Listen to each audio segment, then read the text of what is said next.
أعوذ بالله من الشيطان الرجيم بسم الله الرحمن الرحيم وإذ استسقى موسى لقومه فقلنا اضرب بعصاك الحجر فانفجرت منه 12 عينا قد علم كل أناس مشربهم كلوا واشربوا من رزق الله ولا تعثوا في الأرض مفسدين۔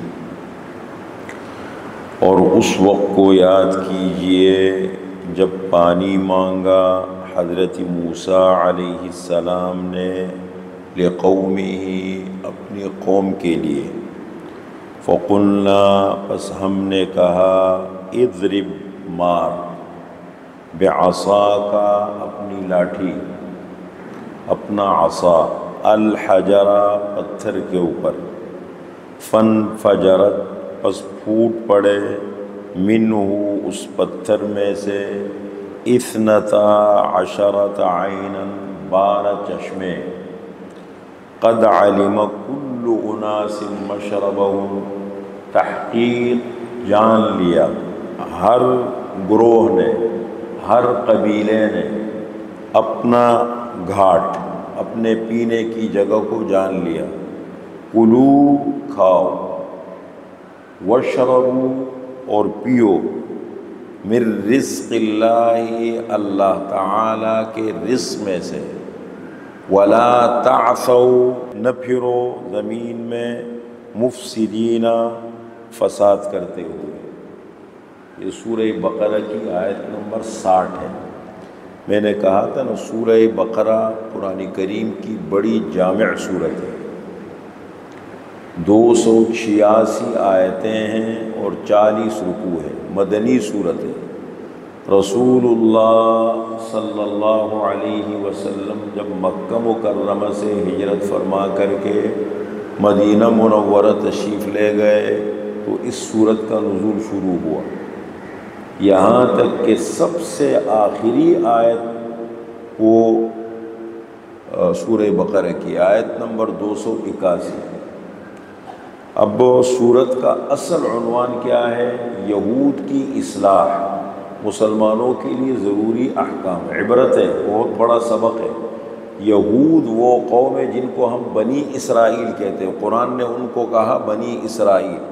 بنی اسرائیل کے اندر آج کل 2 قومیں آتی ہیں، ایک ہیں یہودی اور ایک ہے عیسائی، آپس میں ایک دوسرے کے سخت ترین دشمن ہیں، لیکن اسلام کے لیے دونوں ایک ہو چکے ہیں، مفادات کے لیے، ورنہ بالکل آپس میں بنتی نہیں۔ 1914 تک ان کی آپس میں نہیں بنتی۔ جنگ عظیم کے بعد پھر جب اسلام نے سلطنت عثمانیہ کا ساتھ دیا مسلمانوں نے، تو سلطنت عثمانیہ نے پھر جنگ عظیم میں انگریز کا ساتھ نہیں دیا، بس یہ مخالف ہو گئے۔ اب اس وقت سے لے کر اب تک یہ مسلمانوں کے شدید مخالف ہیں۔ تو اس صورت کے اندر اللہ نے یہود پر اپنی نعمتوں کا ذکر فرمایا ہے، مسلمانوں کو یہ سبق دیا ہے کہ دیکھیں یہ وہ قوم ہے جن میں سب سے زیادہ پیغمبر آئے، ان کو سب سے زیادہ نعمتیں ملی، آسمانی کتابیں ان پر زیادہ آئی، پیغمبر ان کے اندر زیادہ بھیجے گئے، دنیا کی مادی نعمتیں ان کو بہت زیادہ ملی، سب چیز، لیکن جب انہوں نے نعمتوں کی ناقدری کی تو ان کا انجام کیا بنا؟ اللہ کی نعمت، چاہے وہ روحانی نعمت ہو چاہے وہ ظاہری نعمت ہو، جو آنکھوں سے نظر آتی ہے وہ ظاہری نعمت ہے، جو نظر نہ آئے وہ روحانی نعمت ہے، دینی نعمت ہو یا دنیاوی نعمت ہو، کسی بھی قسم کی نعمت ہو، نعمت کو سمجھنا اور اس نعمت کی قدر کرنا یہ بہت اہم ہوتا ہے۔ جب کسی نعمت کی ناقدری ہوتی ہے انسان کا زوال شروع ہو جاتا ہے، انسان گرنا شروع ہو جاتا ہے، جیسے کسی عمارت آہستہ آہستہ عمارت گرتی ہے نا، بس ایک دن کی زوال۔ دیکھو اللہ کتنے ناراض ہو گئے ان سے۔ تو ان پر اللہ نے بنی اسرائیل کی مرکزی کتاب ہے تورات، اور ان کے مرکزی پیغمبر ہے حضرت موسیٰ علیہ السلام، اور بنی اسرائیل کا سلسلہ کہاں سے چلا ہے؟ حضرت یعقوب علیہ السلام سے۔ یعقوب علیہ السلام کا لقب تھا اسرائیل، یہ ابراہیم علیہ السلام کے پوتے ہیں، اسحاق علیہ السلام کے بیٹے ہیں، اور یوسف علیہ السلام کے والد ہیں۔ یعقوب علیہ السلام کے 12 بیٹے تھے، ان سے 12 قبیلے بنے، ہر بیٹے سے اللہ نے اتنی ان کو ترقی دی اور اتنا اللہ تعالیٰ نے ان پر کہ ان کے 12 قبیلے بنتے چلے گئے، اس سے پھر 12 قبیلے آگے بنے۔ تو یہاں جب فرعون کے مظالم سے ان کو نجات ملی اور آگے جب وادی سینائی میں یہ پہنچے، جس کو ہم کہتے ہیں میدان تیہ، میدان تیہ میں، وادی سینائی میں جب یہ وہاں پہنچے تو پہنچنے کے بعد وہاں ظاہر بات ہے کھلے آسمان تلے پڑے تھے، اور وہاں پر ان کو سائے کی ضرورت تھی، وہاں پر ان کو کھانے پینے کی ضرورت تھی۔ تو سائے کے طور پر تو پیچھے آپ نے پڑھا، اللہ نے فرمایا وَظَلَّلْنَا عَلَيْهِمُ الْغَمَامَ، ہم نے بادلوں کا سایہ کر دیا۔ جب تک انتظام نہیں تھا، صبح کے وقت دھوپ نکلتی تھی، ایک سایبان بادل کی شکل میں آ کر کے ان کے اوپر لگ جاتا تھا اور سایہ رہتا تھا، پوری دھوپ رہتی تھی، سایہ رہتا تھا۔ یہ نعمت اللہ نے دی۔ اور کھانے کی ضرورت پڑی، فرمایا وَأَنزَلْنَا عَلَيْهِمُ الْمَنَّ وَالسَّلْوَىٰ، ہم نے من اور سلوہ اتارا، تیار کھانا آتا تھا، کھاؤ جتنا کھا سکتے ہو کھاؤ، ایک اب ذخیرہ اندوزی مت کرو، بس جمع مت کرو، جتنا کھا سکتے ہو کھا لو، باقی اپنی جگہوں پہ چھوڑ دو۔ تیسرے نمبر پر ان کو پانی کی ضرورت پڑی، ظاہر بات ہے پینے کے لیے پانی کی بھی ضرورت ہے، پانی نہیں تھی۔ تو جب انہوں نے پانی مانگا کہ ہمارے پاس پانی کا وادی سینائی میں صحرا ہے، پانی تھا نہیں وہاں پر، تو حضرت موسیٰ علیہ السلام سے درخواست کی، اے موسیٰ ہمارے پاس پانی نہیں ہے پینے کے لیے۔ تو حضرت موسیٰ علیہ السلام نے اللہ سے درخواست کی کہ اللہ ہمارے پاس پانی کا انتظام نہیں ہے قوم کے لیے، لوگوں کے لیے، تو پانی کا انتظام ہو جائے۔ اللہ تعالیٰ نے حکم دیا کہ سامنے پتھر ہے، اس پتھر کے اوپر اپنا عصا مارو، لاٹھی تھی موسیٰ علیہ السلام کی عصا، اس کو مارو۔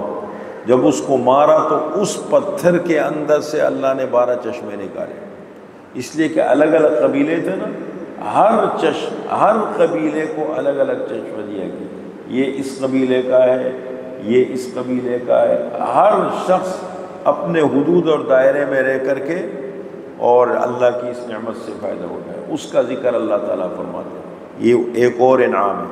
وَإِذِ اسْتَسْقَىٰ، اور اس وقت کو یاد کیجئے جب پانی مانگا، صلاۃ الاستسقاء کہتے ہیں نا، استسقاء کے معنی بارش مانگنا، اور جب پانی مانگا حضرت موسیٰ علیہ السلام نے لِقَوْمِهِ، اپنی قوم کے لیے، فَقُلْنَا، پس ہم نے کہا، اضرب، مار، بعصاک، اپنا عصا، اپنی لاٹھی، الحجرہ، پتھر پر، فانفجرت، پس پھوٹ پڑے، منہ، اس پتھر میں سے، 12 عینا، 12 چشمے، قد علم کل اناس مشربہم، تحقیق جان لیا ہر گروہ نے، ہر قبیلے نے اپنے پینے کے گھاٹ کو جان لیا۔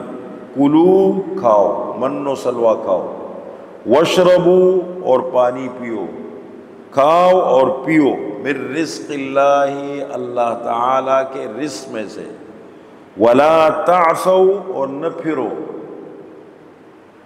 فی الارض، زمین میں فساد کرتے ہوئے۔ کیا مطلب نہ پھرو زمین میں فساد کرتے ہوئے؟ اللہ کے قانون کی خلاف ورزی نہ کرو۔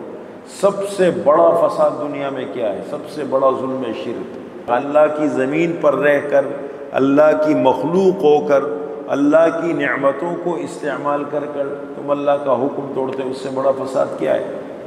ایک بچہ اپنے ماں باپ کے مقابلے میں کھڑا ہو جائے، کسی ملک کا بندہ کھڑے ہو کے ملک کے قانون سے بغاوت کر دے، ایک آدمی ایک کمپنی میں کام کرتے ہوئے اور کمپنی سے بغاوت کرے، ان کے کمپنی میں، تو یہ بغاوت ہوتی ہے نا۔ اسی طریقے سے ایک بندہ زمین پر رہے، نعمتیں اللہ کی، زمین اللہ کی، مخلوق اللہ کی، اور اللہ کے حکم کو توڑے، تو یہ سب سے بڑا فساد ہے۔ اور میں اللہ کا جو قانون ہے اور اللہ کی شریعت ہے اس کی خلاف ورزی مت کرو۔ ولا تعثوا، اور نہ پھرو، فی الارض، زمین کے اندر، مفسدین، فساد کرتے ہوئے۔